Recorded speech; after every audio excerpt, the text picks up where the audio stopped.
How's it going, YouTube? My name is Optima, and today I will be bringing you guys another episode of our Hot Take Thursdays series. This is a fun series where we like to take deep dives on our own hot takes, or either take someone else's hot take within the community and explain in depth whether we agree or disagree with it.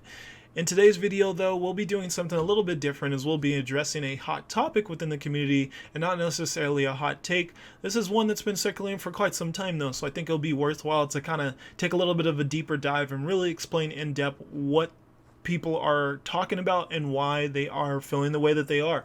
I hope it's something you guys enjoy, and I hope you guys stick around for the full length of the video, as that would mean a lot to me. But most importantly, if you guys can at least leave a comment on whether or not you agree with me and just your own take on today's topic of discussion, it would really mean a lot to me. As well as always, you can leave a like and subscribe to the channel if you want to support me, and if you also want to see other awesome content that we have circulating on this channel. Thank you for your time, though, nevertheless, and let's hop into today's discussion. So today's discussion is going to be on nothing other than, is Bandle City unhealthy in Legends of Runeterra right now?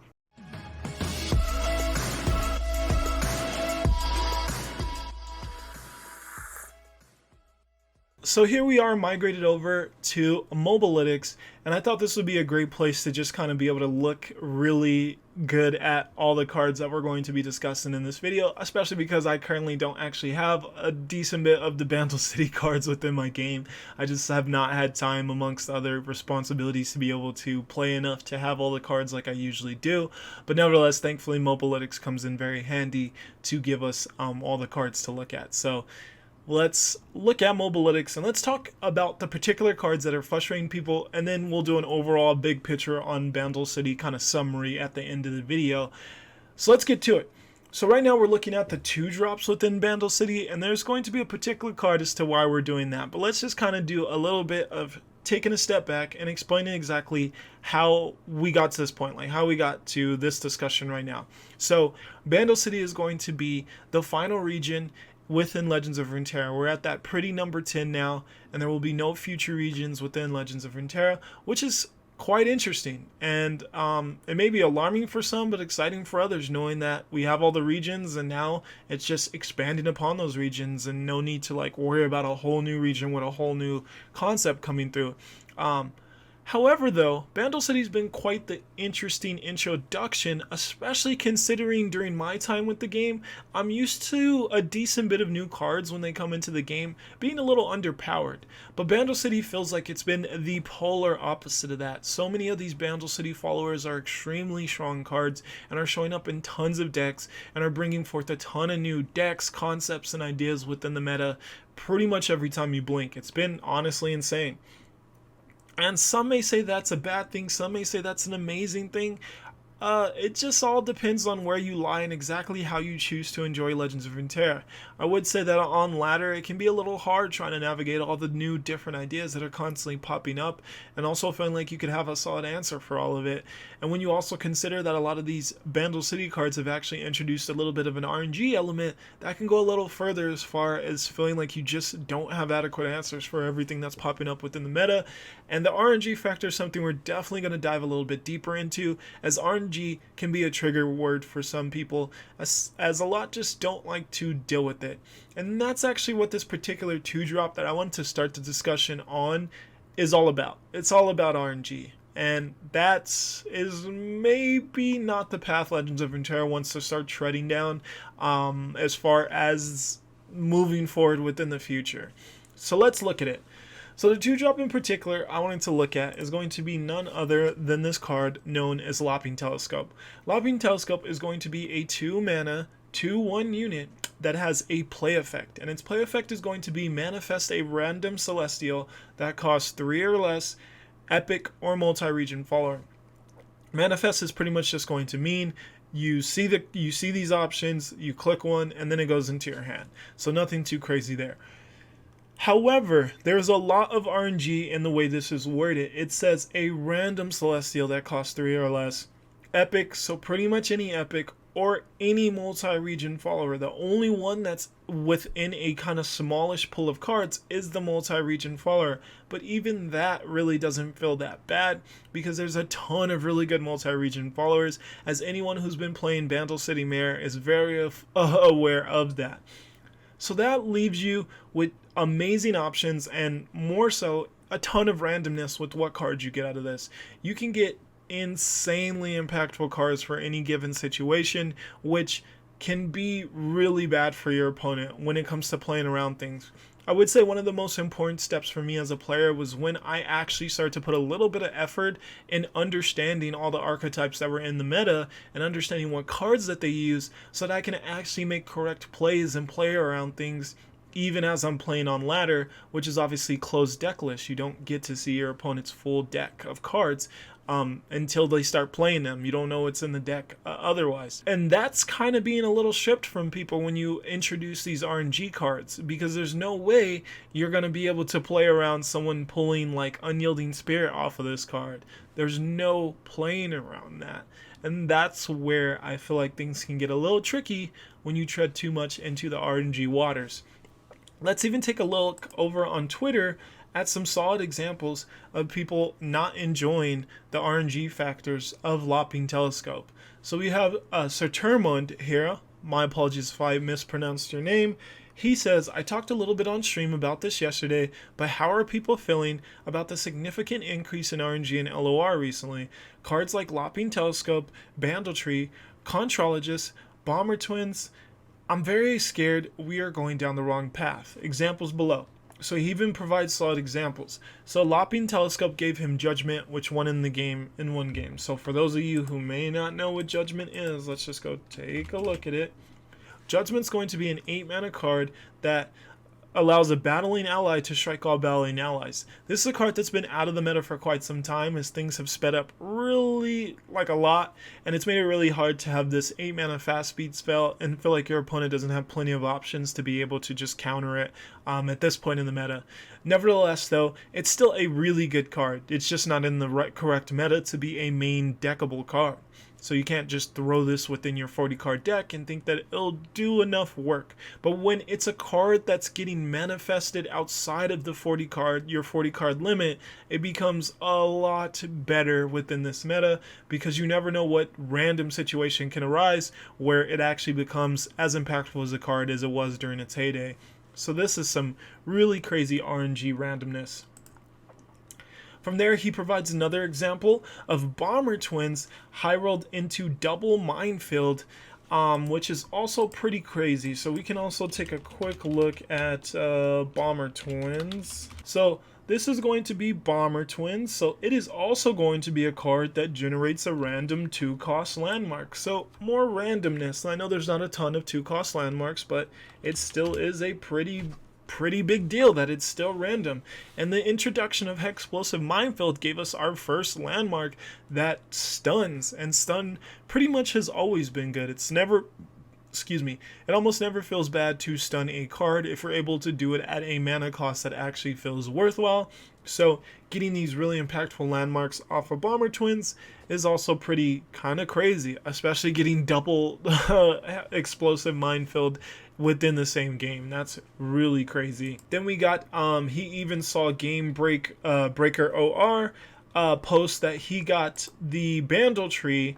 His opponent got had the Bandle Tree, was playing a Bandle Tree deck, and most of us who have been playing Legends of Runeterra right now knows that Bandle Tree, it can be a little bit of a frustrating deck to play against right now because of the very poor landmark removal we have and how good Bandle Tree is as a landmark win con. So to then get Soothsayer and be able to put a spell shield on the landmark when he was playing a deck that had Scorched Earth is pretty much almost as badly high rolled as you can get by RNG, and that doesn't really factor in any bit of skill at all. It's just all based on random luck, and that's not what you want your game to start treading down, is luck having such an impactful factor within these games.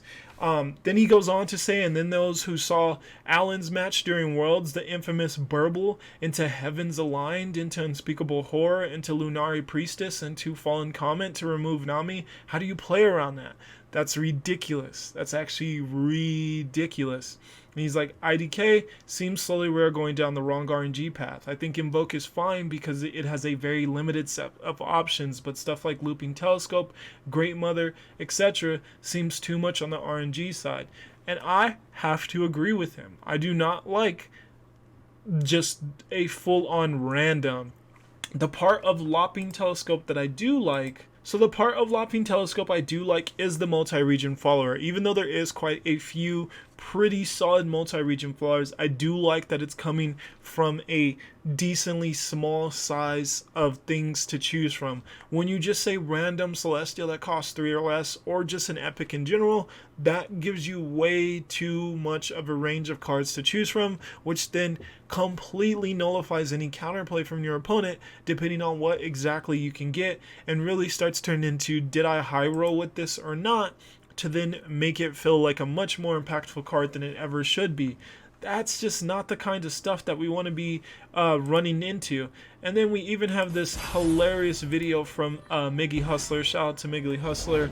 And look at this, guys. I know the quality of it isn't the greatest. That's Twitter for you. But let's just take a quick look at what transpires within this game. His opponent's going to already have a Bandle City mare down, puts another Bandle City mare down, which then is going to turn these 2 mana Lopping Telescopes into 0 mana units. He gets one. He gets another.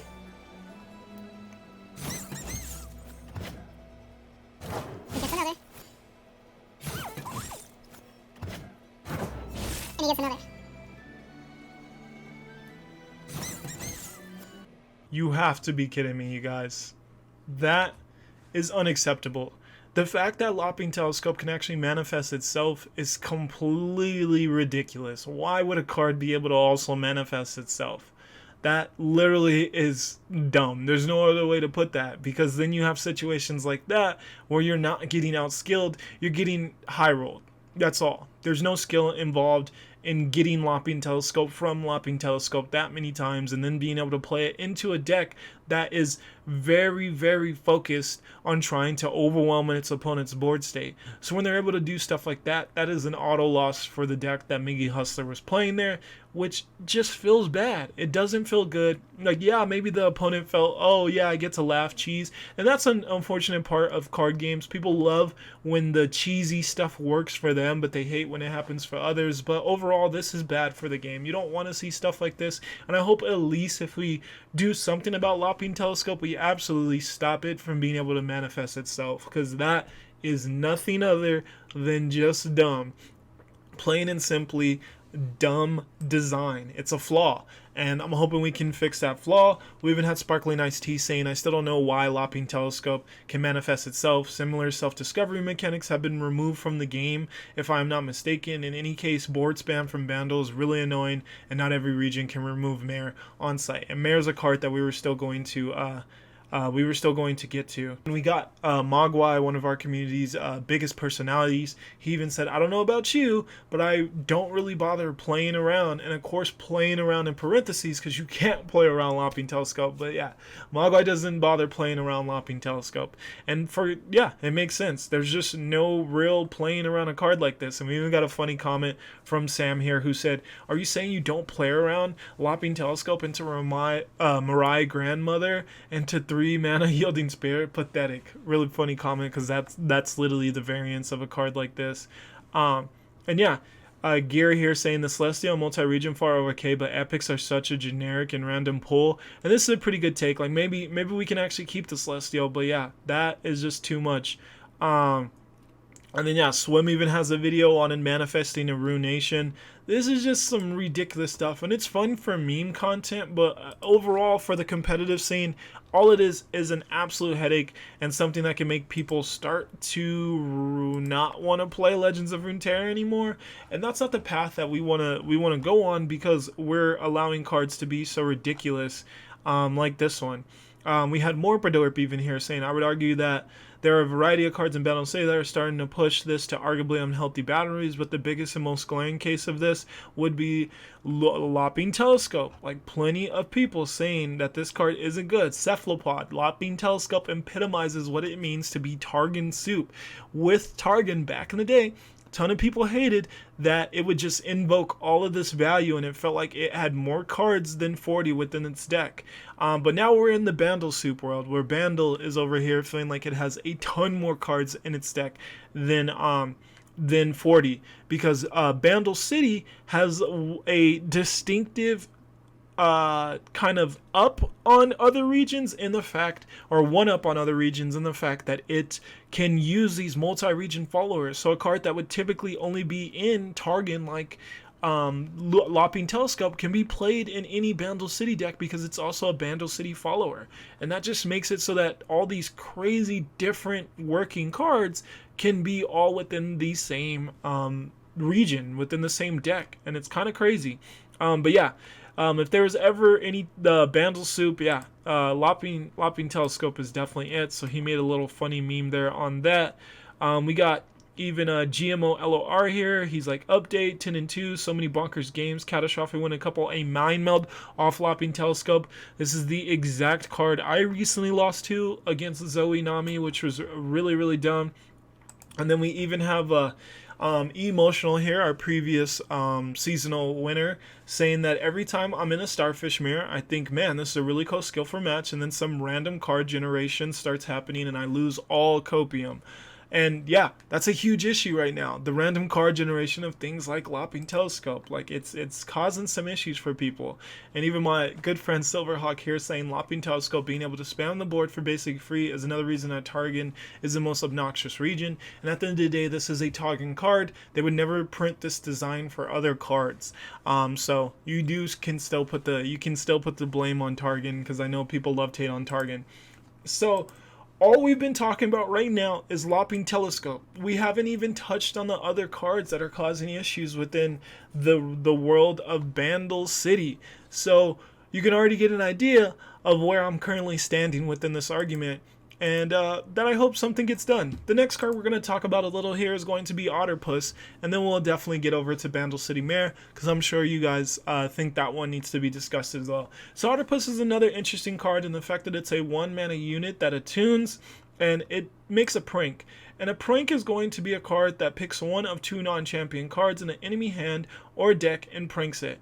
And you can't just, off of looking at this card, see what prank does, but prank is going to, if it's a spell that it grabs, it's going to allow you to make the spell cost 2 more.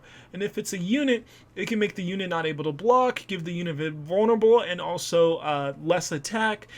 It gives you a decent bit of variety of things you can do. It gives you a few options that you can do to units, and then the higher cost for spells. I think in an ideal world this would probably be a 2-mana unit, and maybe just make it a 2/1. I just think that at 1 mana it's a little too easy to throw this on the field alongside other really strong cards. Like, it just needs increased mana. I don't think this would feel too bad if it just had increased mana costs, even if it had better stats. You just need to have to commit more of your tempo within the game to be able to do this, because I feel like cards that slow down your opponent's game plan, we're not currently at the point in LOR where there's really adequate workaround to stuff like that. Maybe decks like discard can kind of just be like, oh, I'll discard it and then just draw another card, so it's not really messing up my value. But majority of decks are really hit hard and once again, this is another card that's choosing random cards, so it's like huge variance on how much this can high roll you when it comes to what card it chooses in your hand. It could get the most impactful unit, which could be a big deal. Like, if this gets Sparklefly and then you give Sparklefly vulnerable, that's a huge deal to a Zoe Nami deck. So once again, a little bit of variance, and also probably just needs to be a little bit higher costed. Oh, and I didn't actually provide a workaround to Lopping Telescope, but pretty much all I'd say for a card like this is we absolutely need to figure out something about just the randomness. Like, it just needs to be within smaller pools. Having just absolute randomness that you can choose from is a huge issue, and I don't have an exact way they can do that, but I'm hoping they figure out something. So yeah, that's pretty much Otterpuss. So yeah, it's been a little while since we had people talking about it, but one person in particular that I know that was very harsh on pranks is Skarzik. Skarzik's being one of the very well-known Legends of Runeterra casters for actual Legends of Runeterra sanctioned tournaments, such as seasonals and stuff. And yeah, he's just saying, oh, what's that? Prank is annoying as shit, and being unable to play your cards is super unfun.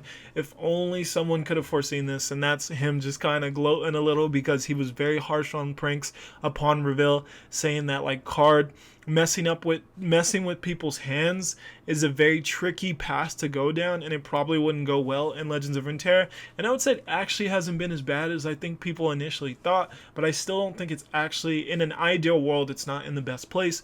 We can definitely make Artiplus a little bit more expensive, considering just how much value slowing down your opponent's deck does. Bandle City Mare. This is going to be another very interesting card in Bandle City that you're seeing all over the place that manifests. And it manifests as a multi-region follower, which is pretty fun. I think if it just manifested a multi-region follower, not a single person would have an issue with Bandle City Mare. But no. This card also makes your multi-region units cost 1 less. And that is a huge deal, because let's look at some of the Bandle City multi-region fallers. So you can get this impactful little guy, because sometimes it's not even about how strong a card is, it's about just being able to get down an extra card. And the fact that Bandle City generates all these cards and then can also make them cheaper is a huge deal when it comes to just how wide it can go, and then you just get overwhelmed by a wide board even if it's not that strong. This is not a super strong card, but in the early game, if your opponent's playing this and already has like 3 other units down, it then becomes an impactful unit because your opponent's too wide and you're not addressing anything and you're just getting chip damaged all the way down, or aggroed out. Other ones, Bandle Commando. This is a card in particular that I actually want to talk about. I think there's not enough frustration about a card like this, because I think this is also a card that needs to be looked into. But this is an elusive that if it strikes your Nexus, it will create a Hungry Owlcat. And Hungry Owlcat is a 1-mana Spell Shield unit that's a 2/1. So the Spell Shield is a huge deal for this unit because we are definitely in Pokestick meta. So this would get hit with a Pokestick immediately, but that's not a thing because of the 1 mana of the Spell Shield. And then also like Make It Rain. Make It Rain is still very much so in the meta. It cannot hit this until the Spell Shield is broken. This is a really, really strong value card, especially in the early game.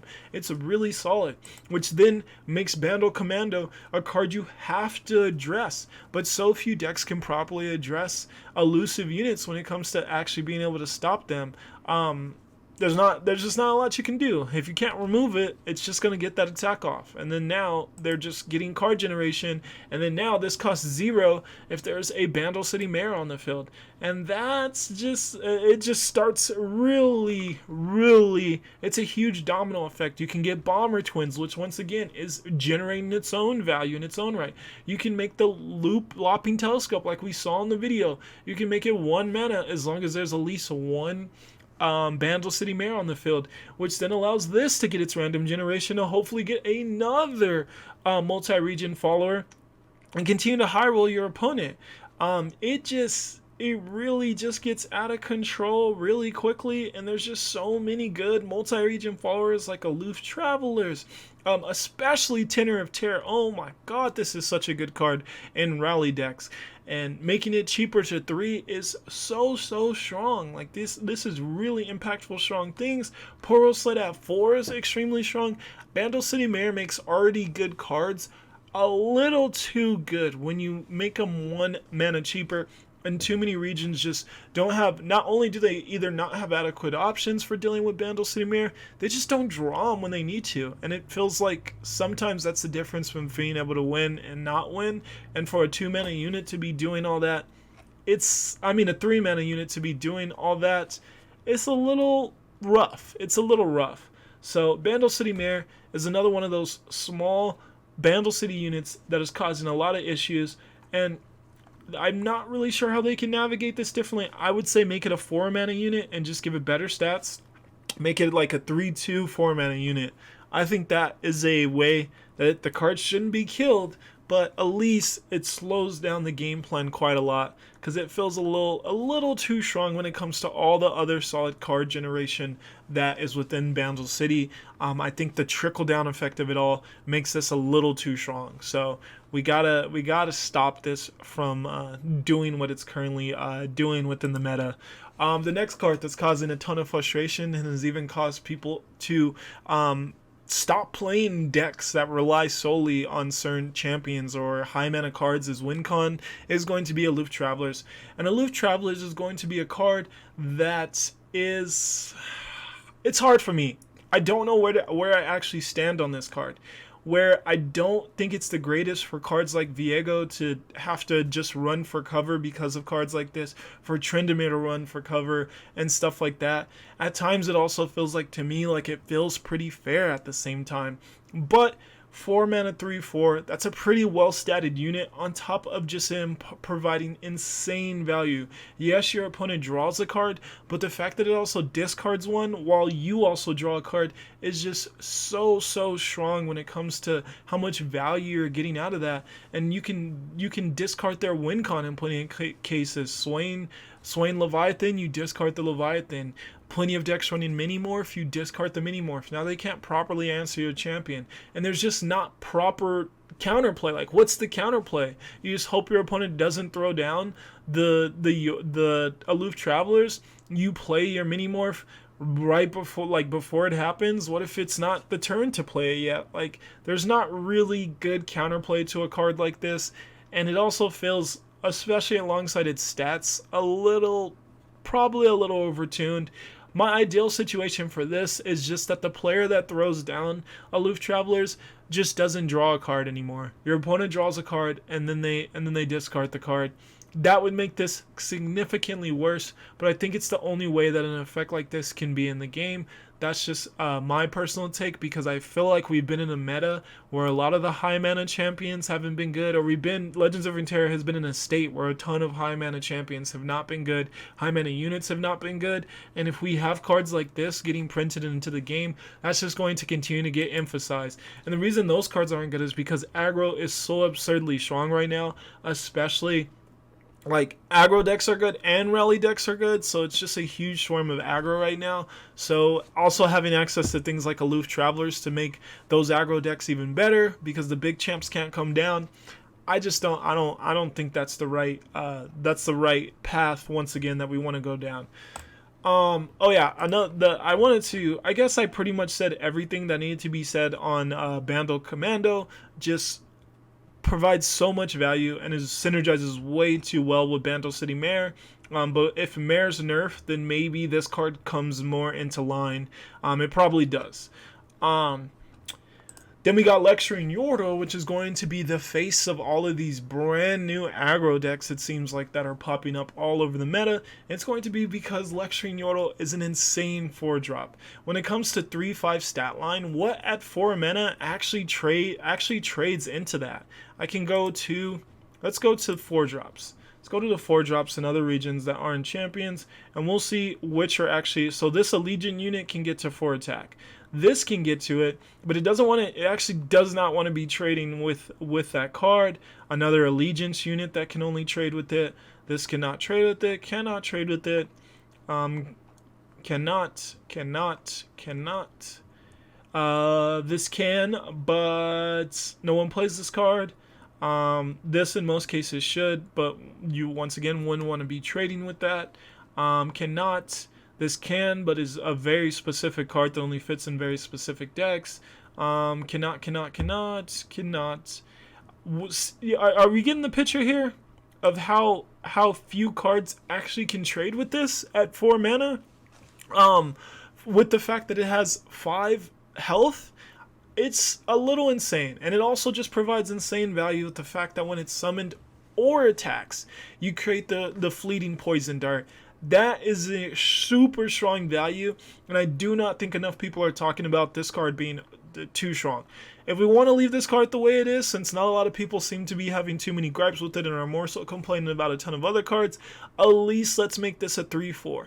It at 3-5 for 4 mana allows it to get way too much value out when it already has an extremely strong effect on top of the good stats. We need to bring the stats a little bit more in line with the way other 4 mana units look, because this is not currently aligned. So I would like to see this one come a little bit more to terms. This is a little out of hand, and there's a huge reason why we're seeing Lecturing Yordle in every single Bandle City deck, especially the fact that Poison Dart 2 doesn't have to be used on a unit. Like, you can use it on the Nexus.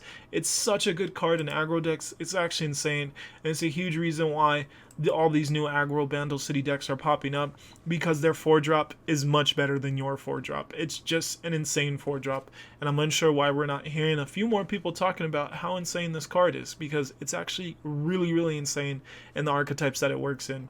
The next card I wanted to talk about is Trainer of Terror, and this is actually going to be a card that is really strong, but I don't want to see much done to it, because if we just get the mana increase on Bandle City Mare, I don't think this card would feel as bad anymore. At 4 mana, I think it's pretty fair for what it does. Like, it's still really strong. The 2-3 is hard for a lot of things to trade with, and 3-2 is not as hard, but if you somehow can get that attack off, that's so much damage alongside the impact. But yeah, it's just a strong card that I think at 4 mana can exist, but it would be nice if Bandle City Mare came more in line, so then it wasn't discounting this so easily, and then those two just flow into each other so strongly, because I think Bandle City Mare on 3 to this, the next turn, and only paying 3 for it is a bit too strong. So I wouldn't be opposed to this coming a little bit more in line as well.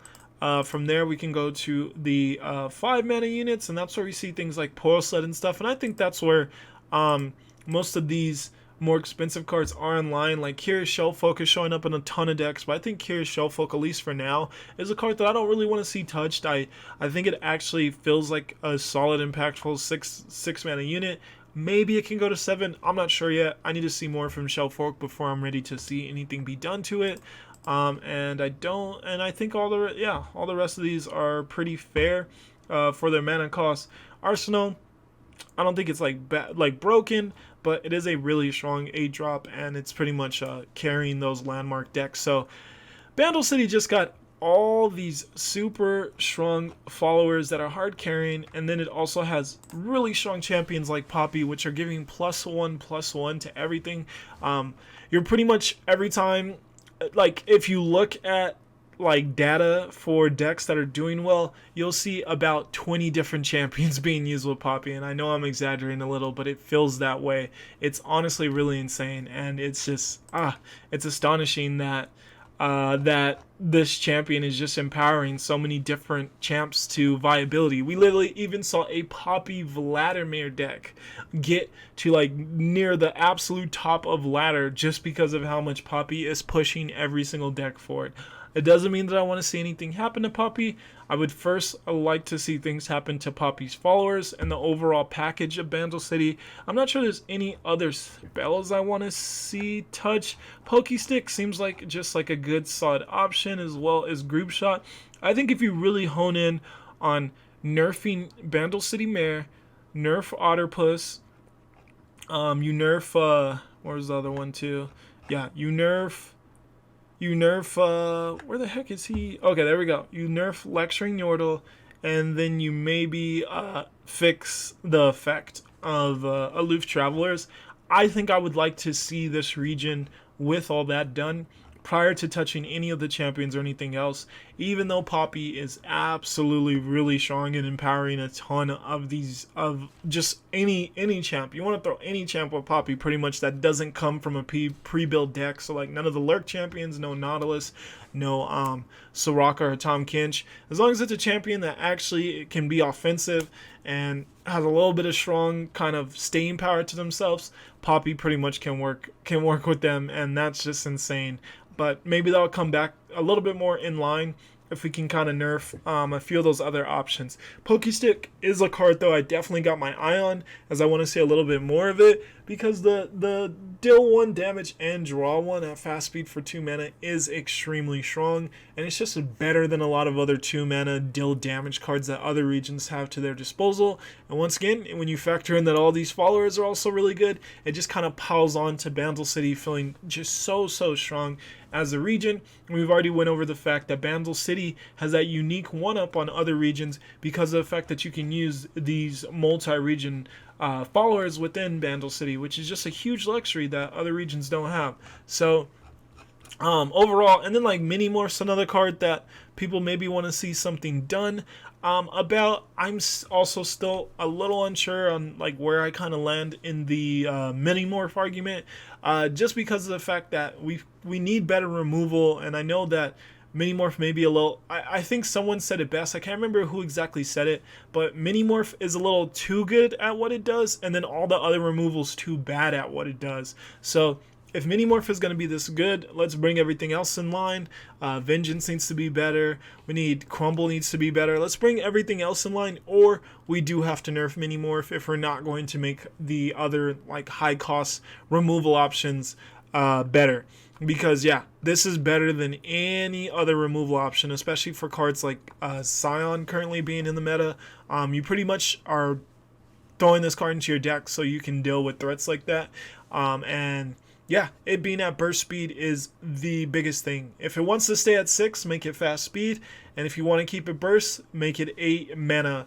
That is my ideas for Minimorph, because I think at its current mana cost with burst speed, it is a little overtuned when compared to the other removal options. If we want to bring those in line, I'm all for it. But if this is the way, if the other removal options are going to stay the way that they are, then we definitely need to figure out what exactly we want to do with Minimorph moving forward, because it is, you pretty much almost feel like you gotta play Bandle City at times because of Minimorph. Aside from even all the other really strong followers and other synergy that this region has, Minimorph just really entices you to feel like you need it with cards like Scion and other really strong champions go running around. But yeah, I think that covers pretty much everything. Bandle City is extremely strong, and I think in an ideal world we fix a decent bit of these, but obviously we don't live in an ideal world, so I would just at least, I think one of the biggest ones is we definitely need to bring Bandle City Mayor a little bit more in line, because he makes other cards feel too strong, and it'd be good to kind of get that more in line.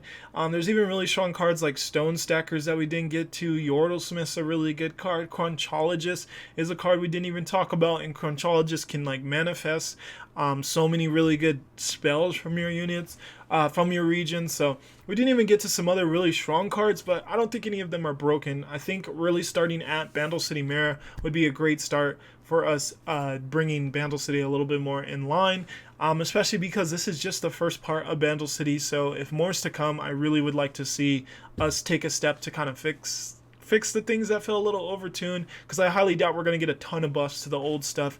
So I think just kind of doing a little bit of just kind of toning things down a little in Bandle City would be for the better. So we can also see some of our old champs and old stuff a little bit more too, because we want to see that stuff, and we want to incentivize players to play that stuff, because we know they won't otherwise. So thank you guys for tuning in into my Hot Take Thursday video on if Bandle City is unhealthy. Let me know if I convinced you or not. If I didn't convince you, let me know why or why not, and just kind of leave your thoughts in that comment section below. I will definitely appreciate that. And yeah, this was an interesting one, and yes, these cards are super fun, but they are a little overtuned. So let's bring them in line. That's what I'm hoping for in the next balance patch, but that's not till October. We'll see what happens, you guys. I love you. I appreciate your time. I'll see you in the next one. For now, this is Optima signing out. Peace out.